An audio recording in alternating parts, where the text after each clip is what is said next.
What's up? Welcome to the Sorrow to Serenity podcast. I am your host, Tiana Venice, and the room is officially open. Listen, if you are a young woman who is tired of stepping on the same emotional landmines, you are in the right room. If this is your first time here, please don't let it be your last. Make sure you give the subscribe button a love tab, give the video a like, and make sure that you share this message with another woman who actually means it, okay? In today's episode, we are talking about the hidden battleground that happens after you have escaped the storm. I'm talking about after God has delivered you from the wilderness. I'm talking about the intense transition from surviving to thriving. Why no one is talking about this, I do not know why, but we're also going to be talking about why it's so hard to let your guard down when you are finally safe. So if that's your type of vibe, stay tuned. So friend, the landmine we step on is staying addicted to chaos, staying addicted to drama, staying addicted to trauma and the toxicity that we've been conditioned to.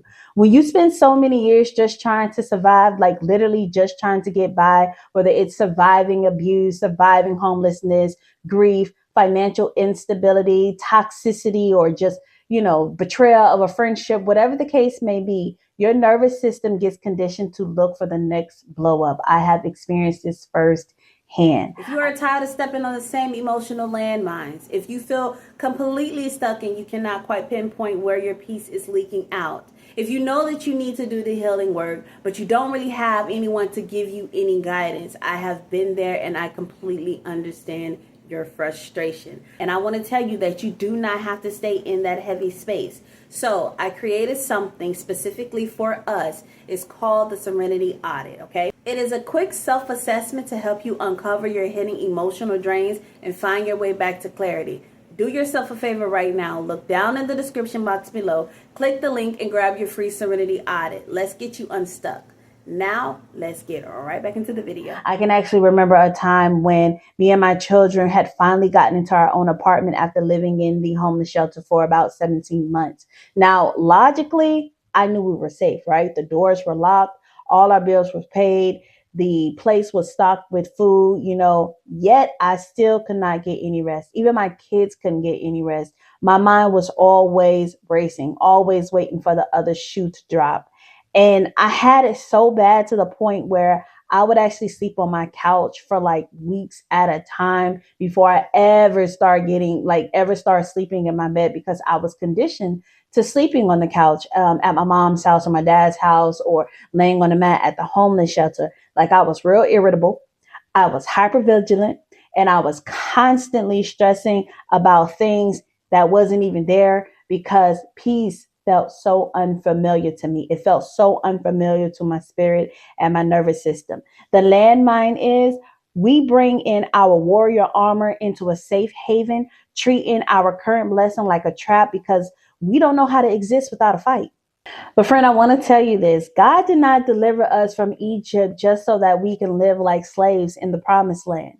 And so he brought me to Deuteronomy 1:6, where the Lord is saying to his people, you have stayed long enough at this mountain. I had to come to the realization that I was spending way too much time at the mountain of my past struggles, way too much time at the mountain of past pain, past hurt, past humiliation, or whatever the case may be. God had physically removed me into a place of peace, into my place of serenity, to really step into a thriving season. But mentally and emotionally, I was still living in the shelter or in other unsafe environments. So the lesson here is staying in survival mode when God has already delivered you is a form of refusing to trust his goodness, is a form of refusing to trust the thing that God has for you.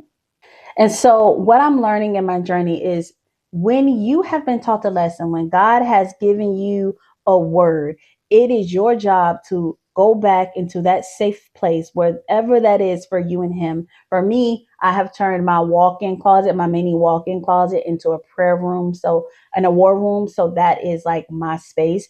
But it's your job to take that back to him and actually get intentional about your healing. And so I have been really intentional about my healing, and I have really come to understand that a lot of us are unhealed children operating as adults. We're operating in adult bodies, but a lot of us have a a lot of unhealed childhood wounds, right? So I've made the conscious decision to break cycles so that my children won't have to step on the same landmines that I did. So to step into this thriving season that God has prepared for me, I had to sit down with the little girl inside of me. And that's really hard for a lot of us to do, is to acknowledge that girl or that young man who never really got the attention or the lessons that were necessary to really grow up and allow their spirits to evolve. So I had to sit with that little girl inside of me, the little girl who spent her whole life holding her breath, waiting for the next blow up, because it seemed like something was always happening in my childhood, especially when I started entering my teenage season. But I want to share a snippet of the letter that I wrote to her. So it goes, a little one, look at our keys. Look at our front door. Nobody is chasing us. Nobody is yelling at us. Nobody is projecting their pain, their anger, their frustration onto us. And we don't have to pack our bags in the middle of the night or the wee hours of the morning. I know you are still on high alert, but I trust you. It is safe to exhale. You don't have to earn this peace. You don't have to protect us from a war that is already over. We won. You can finally rest. Listen, friend, if God has delivered you safely out of a toxic situation, not an abusive relationship, from around toxic family members or the betrayal of a best friend or whatever the case may be, but your mind is still running on a treadmill of anxiety, of fear, of doubt, let me give you 3 key tips that are helping me transition from surviving to thriving. Okay. So the first tip is audit your nervous system. Pay attention to your body. What is she saying to you? When you find yourself gripping that steering wheel of fear and you're gripping it too tight, or maybe you're pacing the floor, constantly, or if you're overthinking peaceful moments, I want you to stop and take a deep breath and tell yourself, I am safe right now. Say it out loud. Speak to yourself like somebody that you love, somebody that you are trying to console and comfort. Okay. Tip 2, learn the art of active comfort. This was probably the most difficult thing for me to do. Survival mode tells you that resting is dangerous. It tells you that you're lazy. It tells you that you're being unproductive. And that was something that I had to learn to wrap my head around. And I also had to learn um, discernment and how to differentiate the two.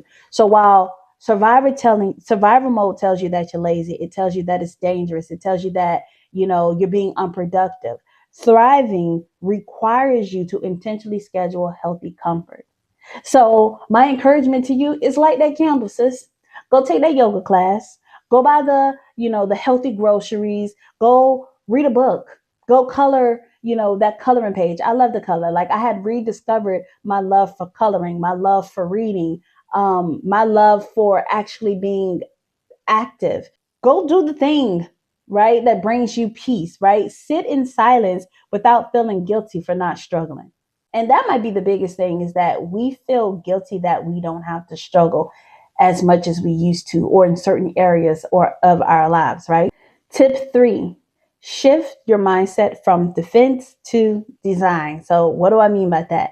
Well, when you are in survival mode, your only goal is to not get hit. Literally, your only goal is to try to make it through the day, and hopefully everything goes on without a hitch, right? In thriving mode, though, your goal is to build. So do a reframe.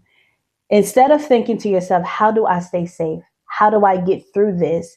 Think to yourself, what kind of life do I actually want to design for myself?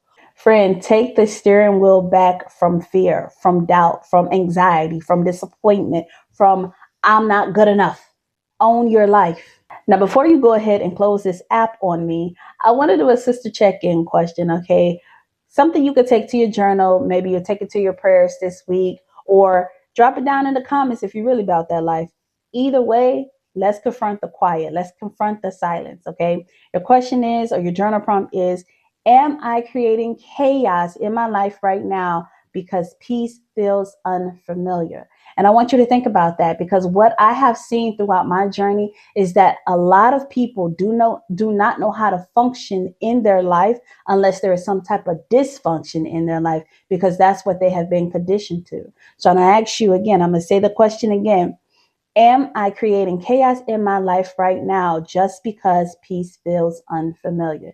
Think about that. Remember, you plus God equals enough. I love you. God loves you so much more. It is always a pleasure to serve. And I will see you all next week on the Sorrow to Serenity podcast. Stay blessed.